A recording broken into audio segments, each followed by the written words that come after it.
नमस्कार, मैं हूं जगविंदर पटियाल। आप देख रहे हैं एबीपी न्यूज। छोटी आवाज के बड़े मंच में आपका स्वागत है। शो का नाम है पब्लिक इंटरेस्ट। पटियाल खबरों का पीछा उनके अंजाम तक करता है। जनहित में खबरों का परीक्षण पटियाल का जुनून है। आज का पहला परीक्षण आम आदमी पार्टी की विदेशी फंडिंग और उस पर सरकारी एक्शन का होगा। आज अचानक एक जानकारी चर्चा में आ गई। दावा किया गया कि पिछले 10 साल में आम आदमी पार्टी ने विदेशी फंडिंग ली, चंदा देने वालों की पहचान छिपाई। आरोपों की रिपोर्ट ईडी ने 2022 में ही केंद्रीय गृह मंत्रालय को दे दी थी, लेकिन अब तक इस विषय पर कोई खास एक्शन दिखा नहीं। दूसरी ओर दिल्ली के स्टेशन की दीवार पर लिखी धमकी के लिए केजरीवाल ने प्रधानमंत्री को सीधा जिम्मेदार ठहराया। दोनों दावों की सच्चाई पटियाल के साथ देखी। आज के दूसरे परीक्षण का विषय है बूथ कैप्चरिंग का दावा करने वाले वीडियोज। लोकसभा चुनाव के बीच देश के कई हिस्सों से कई वीडियो सामने आए हैं जिन्हें आधार बनाकर बूथ कैप्चरिंग का दावा किया जा रहा है। लेकिन क्या ईवीएम के जमाने में बूथ कैप्चरिंग संभव है? कुछ दिन पहले ईवीएम की ईमानदारी पर सुनवाई करते हुए सुप्रीम कोर्ट ने कहा था कि बैलेट बॉक्स के युग में बूथ कैप्चरिंग होती थी। तो क्या सुप्रीम कोर्ट का यह मानना था कि हालात पहले से बेहतर हुए हैं? मतदान के बूथ कैप्चरिंग के दावे का परीक्षण आप पटियाल के साथ जरूर देखिए। तीसरा परीक्षण देश में गर्मी के रेड अलर्ट का करूंगा। दिल्ली में तापमान 47 डिग्री पार हो गया है। लोग गर्मी से बचने के लिए हिमाचल की तरफ जा रहे हैं, लेकिन पहाड़ पसीने में डूबे हैं। बढ़ती गर्मी से बीमारी और महंगाई की समस्या भी खड़ी हो गई है। गर्मी के 360 डिग्री परीक्षण के लिए पटियाल के साथ आप जुड़े रहें। पटियाल का चौथा परीक्षण पुणे में पोर्श कार एक्सीडेंट के आरोपी को मिली जमानत है। 18 मई की रात पुणे के यरवदा इलाके में एक सड़क दुर्घटना हुई। इसमें 2 इंजीनियर्स की मौत हो गई। मरने वालों में एक महिला और एक पुरुष थे। आरोप एक नाबालिग पर थे जो 12वीं क्लास में पास होने की खुशी में पब से पार्टी करके निकला। आरोप है कि वो नशे में था। उसके पास बेहद कीमती पोर्शे कार थी। दावा है कि नाबालिग कार को 200 किलोमीटर प्रति घंटे की रफ्तार से चला रहा था। आज आरोपी को कोर्ट में जमानत मिल गई। उसे 15 मिनट में जमानत दे दी गई। जज ने आरोपी को दुर्घटना पर निबंध लिखने के लिए कहा। साथ में 3 शर्त और लगाई। जमानत का पूरा परीक्षण आप मेरे साथ देखिए।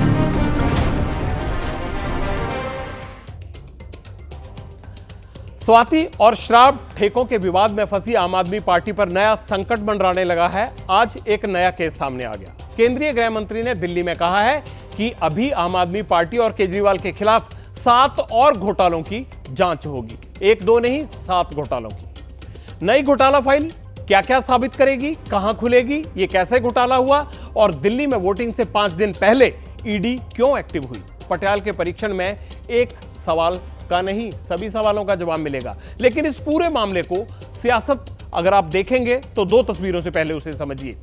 दिल्ली मेट्रो स्टेशन की दीवार पर सीएम केजरीवाल को जान से मारने की धमकी वाले पोस्टर लगने के बाद दिल्ली की सियासत का टेंपरेचर आज वैसे ही आई था। आम आदमी पार्टी इसके लिए सीधे देश के प्रधानमंत्री को जिम्मेदार ठहरा रही थी। इस बीच दिल्ली में लोकसभा चुनाव की वोटिंग से पहले ईडी की एंट्री ने आम आदमी पार्टी की टेंशन फिर बढ़ा दी। दिल्ली में 25 मई को वोटिंग होनी है, बहुत सारे आप में से जानते भी होंगे। और वोटिंग से पहले आम आदमी पार्टी विदेशी फंडिंग के चक्र में फंसती नजर आ रही है। ईडी सूत्रों के मुताबिक आम आदमी पार्टी को साल 2014 से लेकर 2022 के बीच में 7 करोड़ 8 लाख रुपए की विदेश से फंडिंग हुई थी। आरोप है कि इस फंडिंग में एफसीआरए यानी फॉरेन कंट्रीब्यूशन रेगुलेशन एक्ट का सीधा उल्लंघन किया गया है। हालांकि विदेशी फंडिंग के इस मामले को ईडी साल 2022 में ही केंद्रीय गृह मंत्रालय की टेबल पर रख चुकी थी, लेकिन दिल्ली में वोटिंग से ठीक 5 दिन पहले मामला फिर लाइमलाइट में कैसे आ गया? ईडी सूत्रों के मुताबिक 2014 से 2022 के बीच आम आदमी पार्टी को Canada, USA, Australia, New Zealand, Saudi Arab, UAE, Kuwait और ओमान जैसे देशों से विदेशी फंडिंग मिली थी। आरोप है कि विदेशी फंडिंग पर रिस्ट्रिक्शन से बचने के लिए आम आदमी पार्टी ने डोनर्स की पहचान को छिपा लिया। विदेश से पैसा सीधे आम आदमी पार्टी के आईडीबीआई बैंक खाते में डाला गया था।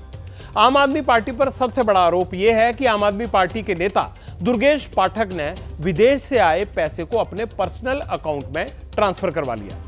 आरोप यह भी है कि आम आदमी पार्टी को पैसा देने वाले डोनर्स ने एक ही passport number, credit card, email ID और मोबाइल नंबर का इस्तेमाल किया था।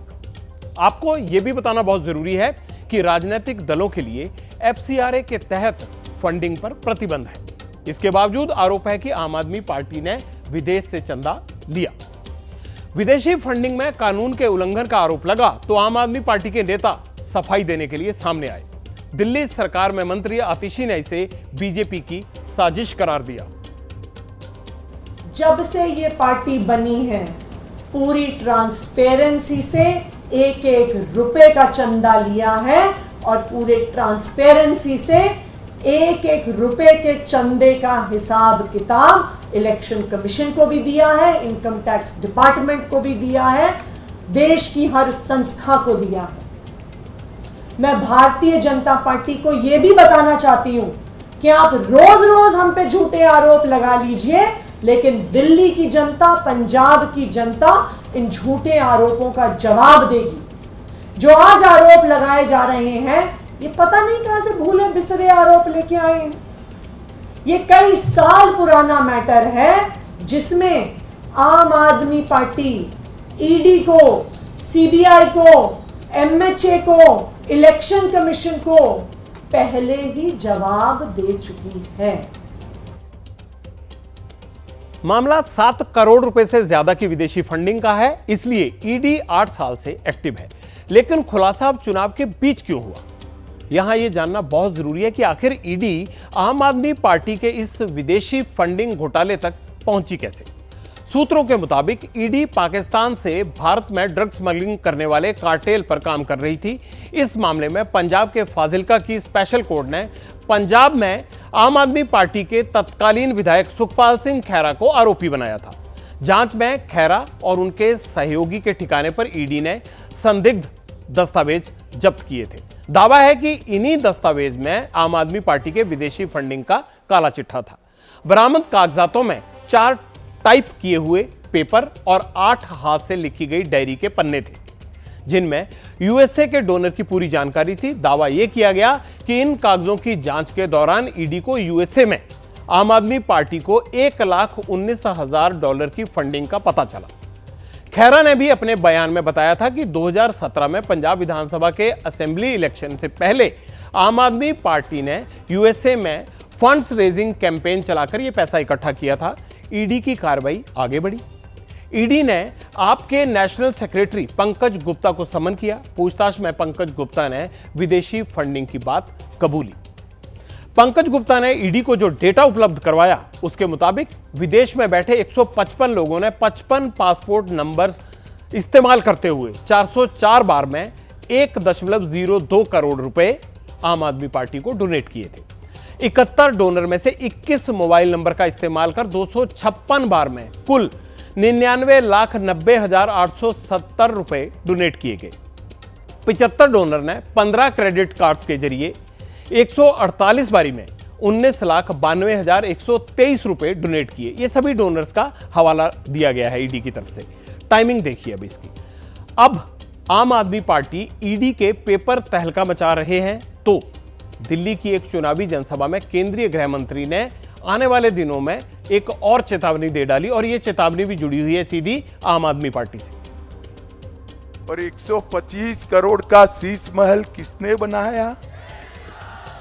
अरे केजरीवाल जी, अभी तो सिर्फ शराब घोटाले की जांच हुई है, 7 घोटालों की जांच बाकी है। 7 घोटालों की जांच बाकी। भाइयों बहनों, इनके जैसा निर्लज्ज व्यक्ति मैंने मेरे जीवन में नहीं देखा। केजरीवाल जी, फेविकॉल चिपका कर सीएम की कुर्सी पर बैठे हो। 1 तारीख को 7 की 7 सीटें भारतीय जनता पार्टी जीतने जा रही है। फेविकॉल उखड़ जाएगा। भाइयों बहनों, इस प्रकार के दंभी व्यक्ति को एक्सपोज करने का समय आ गया, जो भ्रष्टाचार के खिलाफ जन आंदोलन कर कर मुख्यमंत्री बने और दिल्ली में हजारों करोड़ का भ्रष्टाचार करने का काम किया। इनको एक्सपोज कर देना चाहिए। केंद्रीय गृह मंत्री ने स्वाति मालीवाल केस से पहले भी एक इंटरव्यू में आम आदमी पार्टी के खराब दिनों की भविष्यवाणी की थी। अब जब केंद्रीय गृह मंत्रालय के पास ईडी के कागज का विवाद चर्चा में है, तो केंद्रीय गृह मंत्री के 7 और घोटालों की बात कह देना अपने आप में मायने रखता है। वैसे पटियाल का सवाल है कि जब विदेशी चंदे का मामला 10 साल से सरकार की जानकारी में है, तो अभी तक इसमें कोई ठोस कदम क्यों नहीं उठाया गया।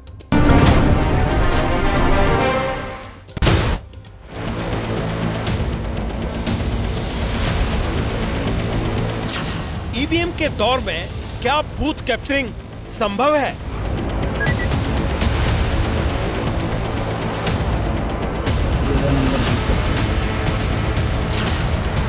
बूथ कैप्चरिंग के दावे और वीडियो कितने प्रमाणिक हैं?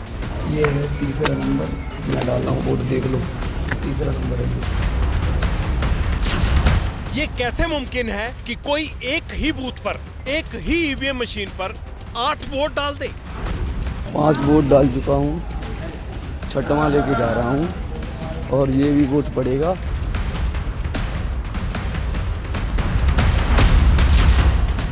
बूथ कैप्चरिंग के आरोप के बाद कहां-कहां रीपोलिंग करवानी पड़ी।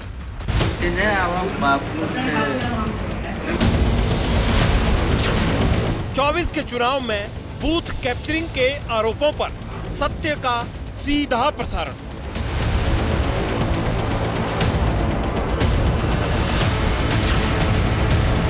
वोटिंग में बूथ कैप्चरिंग के दावे का सच क्या है?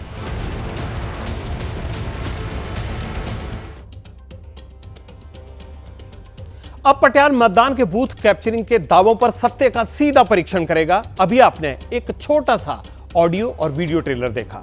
कहीं बच्चा वोट डाल रहा है, कहीं एक ही पोलिंग बूथ पर, एक ही ईवीएम मशीन पर एक ही शख्स 8-8 वोट डाल रहा है।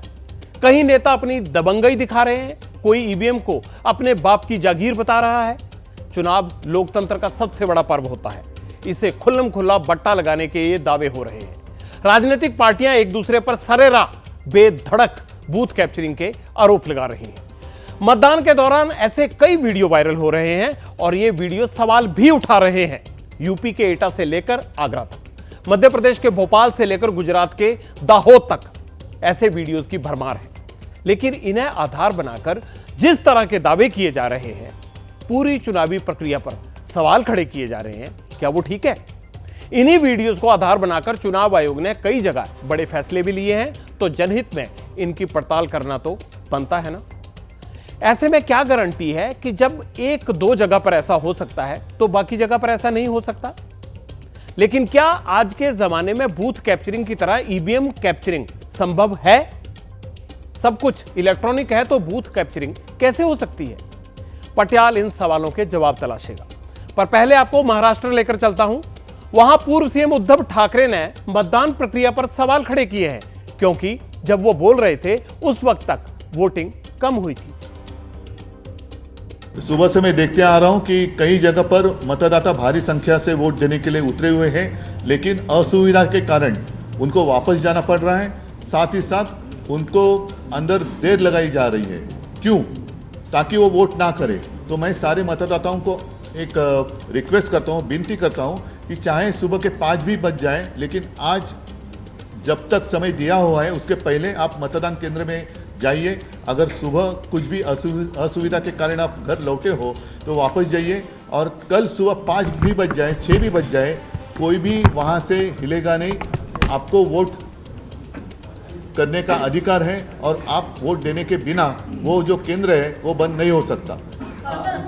और सारे लोगों को मैं ये कहता हूं कि जहां जहां ये असुविधा है, जहां पर ये जानबूझकर देर लगाई जा रही है, वहां का उस केंद्र का नाम और वहां अंदर जो इलेक्शन कमीशन के लोग बैठे हुए हैं उनका नाम हमें अगर बता दे तो हम अदालत में भी जाएंगे, और साथ ही साथ कल प्रेस में वो लिस्ट हम जाहिर करेंगे। विपक्ष का आरोप है कि सरकार वोटिंग प्रतिशत बढ़ा रही है। मतदान के दिन वोटिंग प्रतिशत कुछ और होता है और 10 दिन बाद वो कुछ और हो जाता है। ऐसा करके वोट कैप्चरिंग हो रही है, ये दावा किया गया।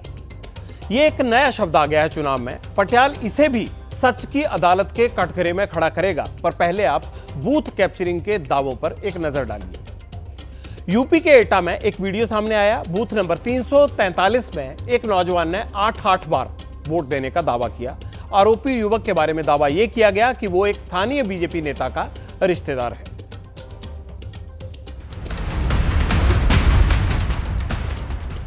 ये चौथा नंबर आ जाएगा।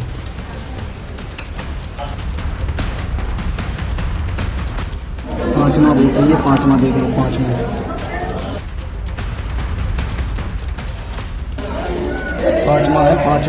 पांच वोट डाल चुका हूँ, छठवां लेके जा रहा हूँ और ये भी वोट पड़ेगा। छठा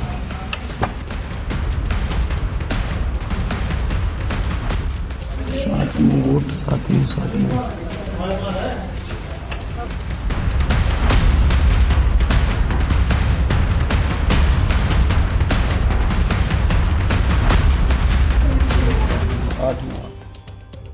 वीडियो में दिख रहे युवक को हिरासत में लिया गया। बूथ पर तैनात 4 मतदान अधिकारियों को सस्पेंड कर दिया गया। एटा के बूथ नंबर 343 पर अब दोबारा मतदान होगा। यह मतदान 25 मई को होगा, जब छठे चरण की वोटिंग हो रही होगी। एटा में युवक ने वीडियो बनाया, इसलिए यह घटना सामने आ गई। अगर वीडियो ना होता तो क्या ऐसी और भी घटनाएं होंगी जहां एक आदमी ने एक से ज्यादा बार वोट डाले? बूथ कैप्चरिंग में भी तो यही होता था। एक गुट अपनी पार्टी के लिए सबके वोट डाल देता था। अब इस पर स्थानीय अधिकारी क्या सफाई देते घूम रहे हैं, वो भी सुन लीजिए। यहाँ फर्रुखाबाद लोकसभा क्षेत्र के अंतर्गत अलीगंज विधानसभा जनपद एटा में जो है, जिसमें एक वायरल वीडियो हुआ था एक व्यक्ति के द्वारा कई बार वोट देते समय, उसका संज्ञान लेते हुए उस पर तत्काल कार्रवाई की गई है। प्राथमिकी दर्ज कराई जा चुकी है।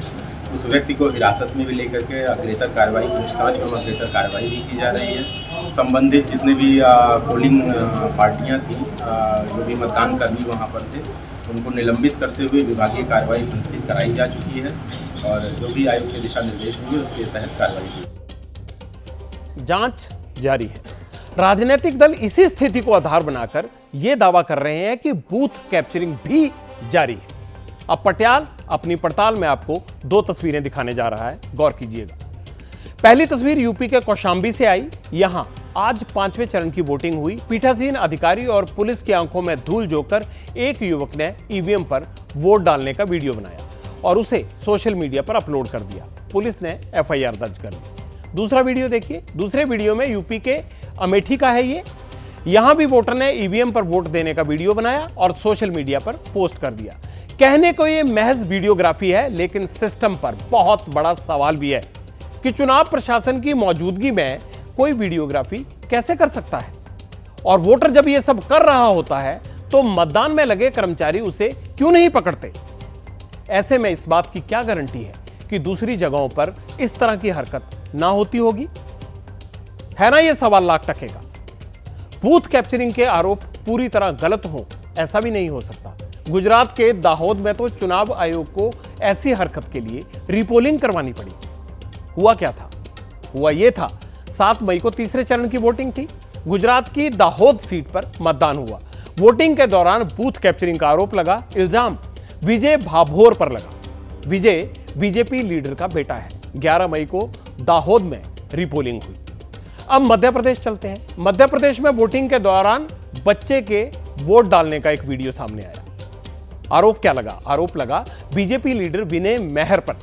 उन पर एफआईआर दर्ज हुई और बूथ के निर्वाचन अधिकारी को भी सस्पेंड किया गया था।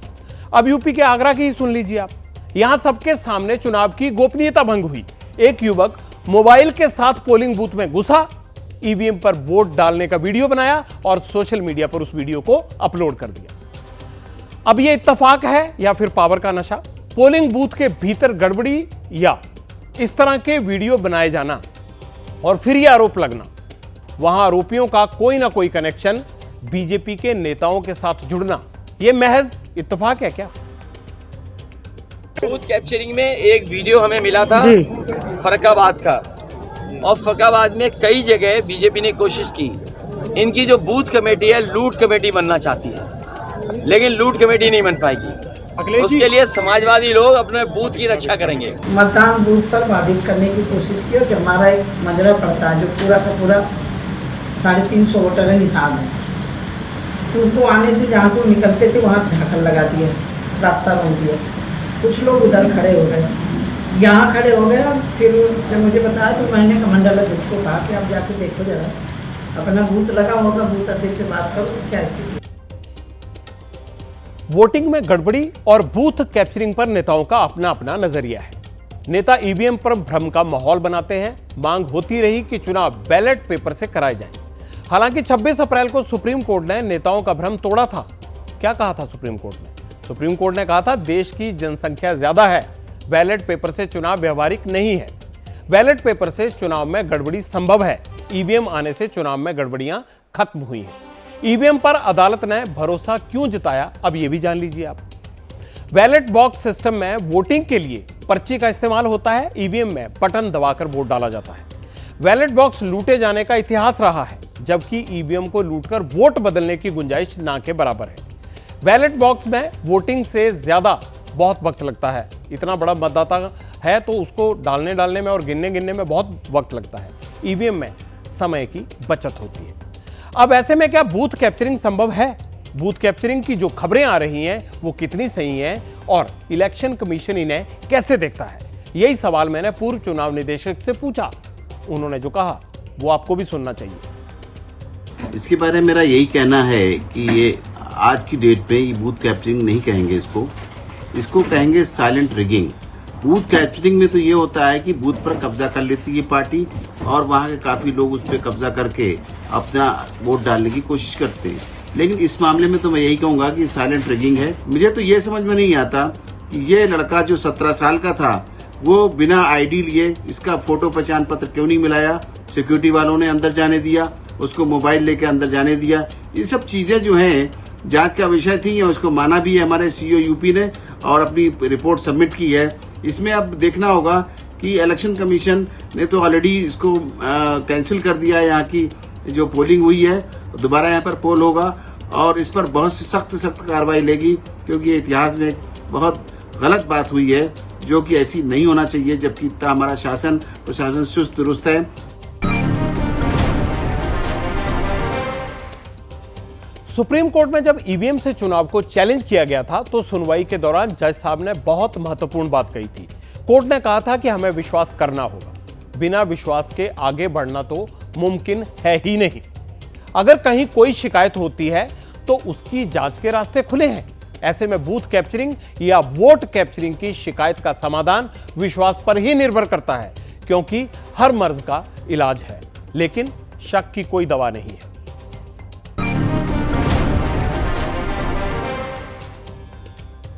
लोकसभा चुनाव शुरू होते ही भाजपा के 400 पार का नारा दिया। आज 5वें चरण का मतदान हो चुका है और इस नारे को हवा देते हुए बीजेपी आगे भी बढ़ रही है और कांग्रेस कह रही है कि 400 पार क्या, बीजेपी के लिए 180 सीटें जीतना भी मुश्किल है। 400 पार से जनता को क्या मिलेगा? बीजेपी और कांग्रेस अपने अपने बयान से यह बता रही हैं। पटियाल ने आज 400 पार के नारे का परीक्षण किया कि आखिर 400 पार से होगा क्या। आप भी इसका एक ट्रेलर देखिए। देखना, चुनाव के बाद मोदी जी को तीसरी बार प्रधानमंत्री बने दीजिए। अगले 6 महीने के अंदर आप देखेंगे कि पाक अधिकृत कश्मीर भी भारत का हिस्सा हुआ। मोदी जी को 450 सीट मिलेगा तो पाक ऑक्युपाइड कश्मीर भी भारत का ही हो जाएगा। शुरुआत आगाज हो चुका है, उसका भी आगाज हो चुका है। 400 पार का नारा जो दे रहे हैं वो इसलिए दे रहे हैं कि आरक्षण पर वार करने के लिए, खत्म करने के लिए ये दे रहे हैं।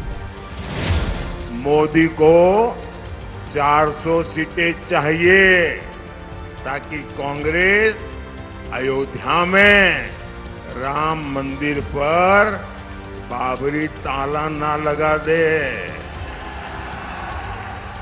ताकि कांग्रेस कश्मीर में धारा 370 को फिर से वापस ला करके चिपका न दे। उनके अलग अलग नेता कहते हैं कि हम रिजर्वेशन छीन लेंगे, इसलिए उन्होंने 400 सीट का नारा दिया था।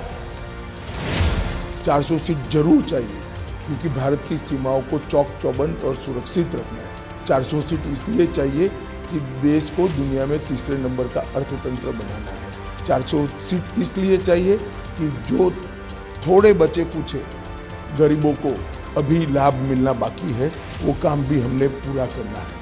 हमें 400 सीट इसलिए चाहिए कि अभी भी हर घर में शुद्ध पीने का पानी पहुंचाना बाकी है।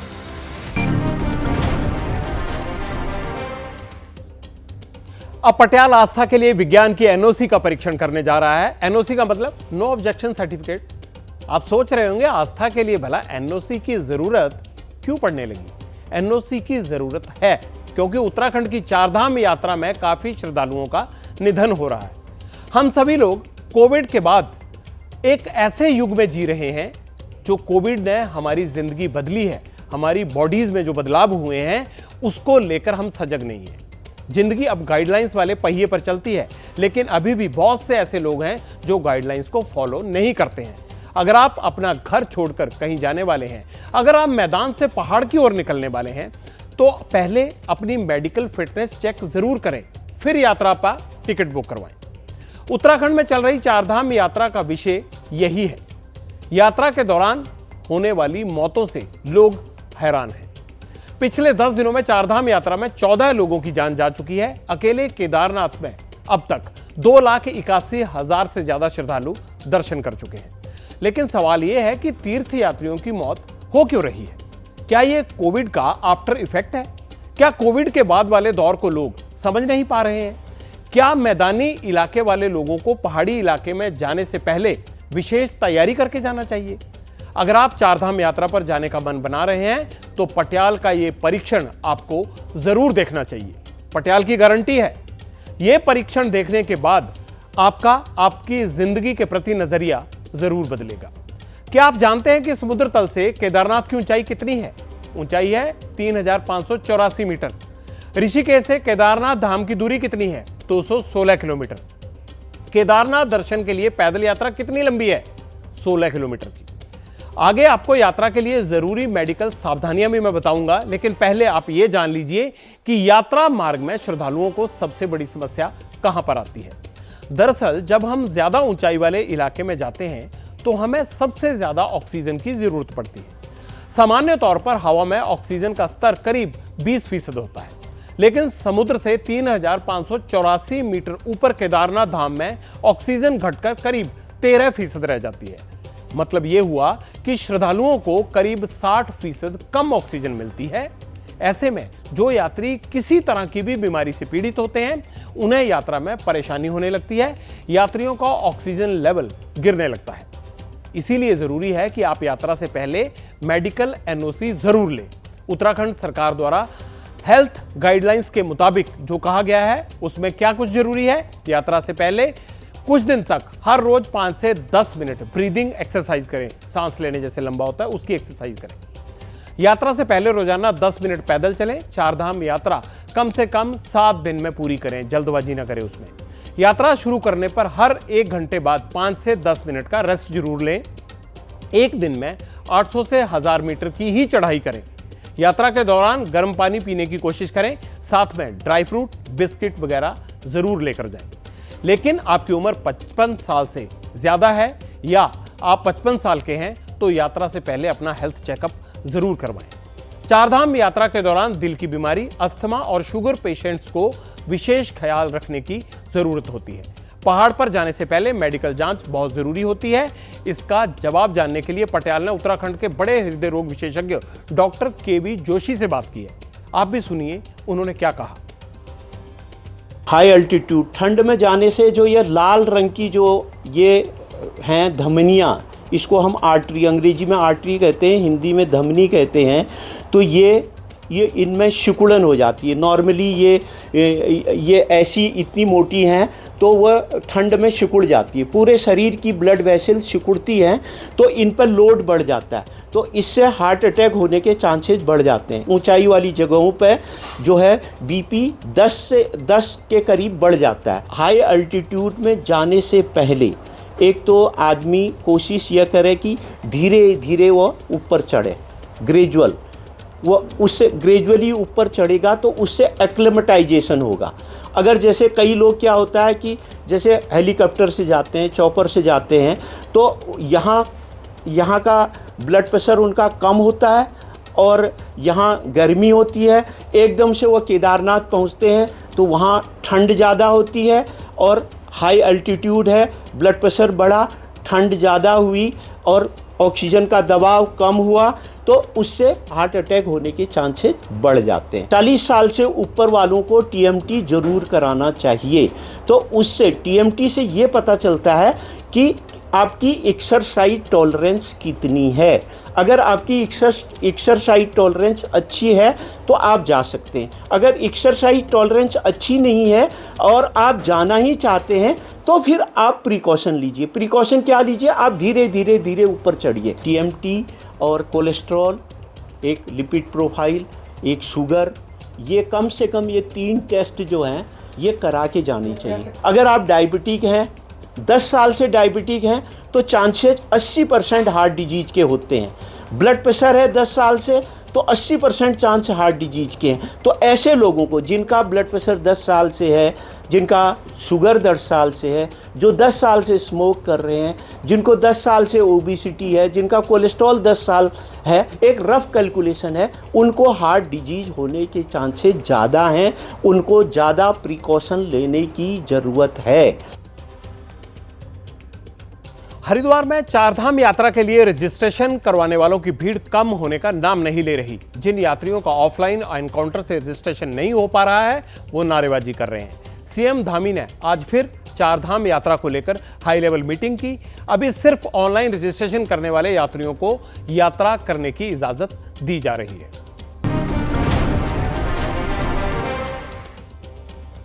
पब्लिक इंटरेस्ट में अब गर्मी के रेड अलर्ट वाला परीक्षण होगा। पटियाला आपको बताएगा कि बढ़ती तपिश और चढ़ता पारा सिर्फ आपकी सेहत को संकट में नहीं डाल रहा, आपके बजट और देश की इकोनॉमी पर भी बुरा असर डाल रहा है। पूरे उत्तर भारत में पारा ऑल टाइम हाई लेवल पर है। कुछ इलाकों में गर्मी ने नए कीर्तिमान स्थापित किए हैं। मौसम विभाग ने बहुत पहले भीषण गर्मी की भविष्यवाणी कर दी थी, लेकिन पारा उससे भी ज्यादा ऊपर चढ़ गया है। उत्तर भारत के मैदानी इलाकों में इस वक्त तापमान 42 डिग्री सेल्सियस से पार जा चुका है। गर्मी का रेड अलर्ट वाली चेतावनी जारी हो चुकी है। गर्मी का रेड अलर्ट क्या होता है, पटियाला ये भी आपको बताएगा। ये सब सुनकर अगर आप पहाड़ों पर जाने का सोच रहे हैं तो जरा रुकिए। हिल स्टेशन में भी आपको गर्मी से राहत नहीं मिलेगी। पहाड़ी इलाकों में भी औसत टेम्परेचर 40 डिग्री सेल्सियस से ज्यादा हो चुका है। आप गर्मी के डायरेक्ट असर से भले ही बच जाएं, लेकिन इनडायरेक्ट असर से नहीं बच पाएंगे, क्योंकि बढ़ती गर्मी आपके शरीर पर ही नहीं, महंगाई बनकर आपकी जेब पर भी असर डाल रही है। उत्तर भारत में गर्मी के मौसम में 40 डिग्री सेल्सियस से ज्यादा तापमान आम है, लेकिन मैदानी इलाकों में पारा अब की बार 45 डिग्री के भी पार चला गया है। देश के 6 राज्यों के 34 जिलों में रविवार को तापमान 45 डिग्री से ऊपर था। सबसे ज्यादा 47.8 डिग्री तापमान दिल्ली के नजफगढ़ में दर्ज किया गया। दूसरा सबसे गर्म शहर यूपी का आगरा रहा, यहां 47.7 डिग्री तापमान था। तीसरे नंबर पर रहा हरियाणा का नूह, वहां पर 47.2 डिग्री तापमान दर्ज हुआ। पूर्वी उत्तर प्रदेश, गुजरात और पश्चिम मध्य प्रदेश में गर्मी का ऑरेंज अलर्ट जारी किया गया है, लेकिन राजस्थान, पंजाब, हरियाणा, दिल्ली, पश्चिमी उत्तर प्रदेश के कई इलाकों में तापमान 47 डिग्री या फिर उससे ज्यादा है, जिसे देखते हुए इन राज्यों में रेड अलर्ट जारी किया गया है। पूर्वी मध्य प्रदेश, बिहार, ओडिशा, उत्तराखंड, हिमाचल प्रदेश और जम्मू के लिए पहले से ही येलो अलर्ट जारी कर दिया गया है। 50 डिग्री के पास पहुंच चुकी गर्मी का आखिर कारण क्या है और ये गर्मी आगे कहां तक जाएगी? मौसम विभाग के मुताबिक क्या है इसका असली वजह, आप भी सुनिए। देखिए, टेम्परेचर जैसे 45 प्लस चल रहे हैं, ऑलमोस्ट आने वाले 5 दिनों में ऐसा ही रहेगा, तो इसमें कोई कमी नहीं आने वाली, ज़्यादा कोई मेजर चेंज नहीं रहेगा। हाँ, 1 आधा डिग्री का वेरिएशन हो सकता है, लेकिन हमारे एनसीआर दिल्ली के लिए भी आने वाले 5 दिनों के लिए रेड अलर्ट है। अभी भी एक वेस्टर्न डिस्टर्बेंस तो है, जिसका प्रभाव हाई रीचेज में है, जम्मू कश्मीर के ऊपर के हिस्सों में या हिमाचल के ऊपर के हिस्सों में, लेकिन प्लेन्स पे इसका कोई ज़्यादा असर नहीं है, जिसके कारण ऑलमोस्ट कंटिन्यूज आप कह सकते हैं 3-4 दिनों से टेम्परेचर बढ़ रहे हैं। और हमारा अनुमान यह है कि आने वाले 5-7 दिनों में टेम्परेचर्स में कोई राहत नहीं आएगी। एक बात तो साफ है, फिलहाल गर्मी से राहत मिलने वाली नहीं है। ऐसे में गर्मी से बचाव के लिए क्या बेहतर विकल्प हो सकते हैं, क्योंकि मामला रेड अलर्ट तक जा पहुंचा है। आप सोच रहे होंगे कि गर्मी का रेड अलर्ट होता क्या है। रेड अलर्ट बहुत ज्यादा गर्मी या लू चलने पर जारी किया जाता है, जब हीट स्ट्रोक की संभावना सबसे ज्यादा बढ़ जाती है, जब धूप से सीधे संपर्क में आने पर वो आपके लिए जानलेवा हो सकता है, तब इस तरह का अलर्ट जारी किया जाता है। मैदान के लिए रेड अलर्ट, येलो अलर्ट और ऑरेंज अलर्ट की घोषणा कर दी गई है। मतलब हालात बहुत नाजुक हैं। ऐसे में अगर आप पहाड़ों की राहत महसूस करें तो वो ज़्यादा उम्मीद भरा नहीं होगा। अब वो भी बेकार है, क्योंकि पहाड़ भी पसीने से भीगे हुए हैं। उत्तराखंड, हिमाचल प्रदेश, जम्मू जैसे पहाड़ी इलाकों में इस वक्त लू चल रही है। तापमान 40 के पार पहुंच गया है। हिमाचल के कई जिलों में गर्मी के चलते स्कूलों का वक्त बदलना पड़ा है, लेकिन पहाड़ी इलाकों में अब गर्मी पर्यटन को नुकसान पहुंचाने लगी है। हिमाचल के 4 जिलों में रविवार को टेम्परेचर 40 डिग्री या उससे ज्यादा रहा। ऊना में सबसे ज्यादा 44.7 डिग्री, धर्मशाला, सुंदरनगर, बिलासपुर जैसे पहाड़ी इलाकों में पारा 40 प्लस रहा। पूरे साल ठंडा रहने वाले शिमला का तापमान इस वक्त कितना हो गया है? 30 डिग्री पहुंच गया है। आप अंदाजा लगाइए, जहां आप घूमने जाते हैं, पहाड़ों की रानी शिमला। गर्म मौसम टूरिज्म को कैसे प्रभावित करने लगा है, ये बात समझना बहुत मुश्किल नहीं है। लेकिन क्या आप जानते हैं कि बढ़ती गर्मी आपके साथ महंगाई भी बढ़ाती है? आपको यह सुनने में अजीब लग रहा होगा, लेकिन यही सच्चाई है। आप मोटे तौर पर यह समझिए कि गर्मी से महंगाई कैसे बढ़ती है। गर्मी बढ़ने और हीट वेव से फसलों को नुकसान होता है। उत्पादन घटने से अनाज, दाल, सब्जियां सबकी कमी होने लगती है। पैदावार घटने से दाल, सब्जियों की कीमतें बढ़ने लगती हैं, क्योंकि मांग और सप्लाई के बीच का अंतर बढ़ने लगता है।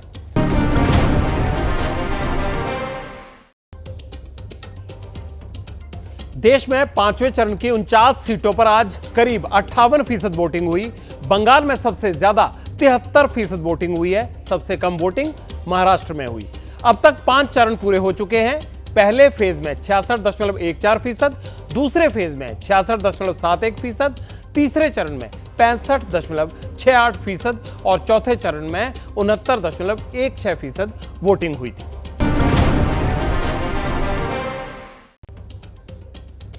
पहला भारतीय अंतरिक्ष टूरिस्ट स्पेस में पहुंच गया है। यह इतिहास संडे की शाम को अमेरिका में बना।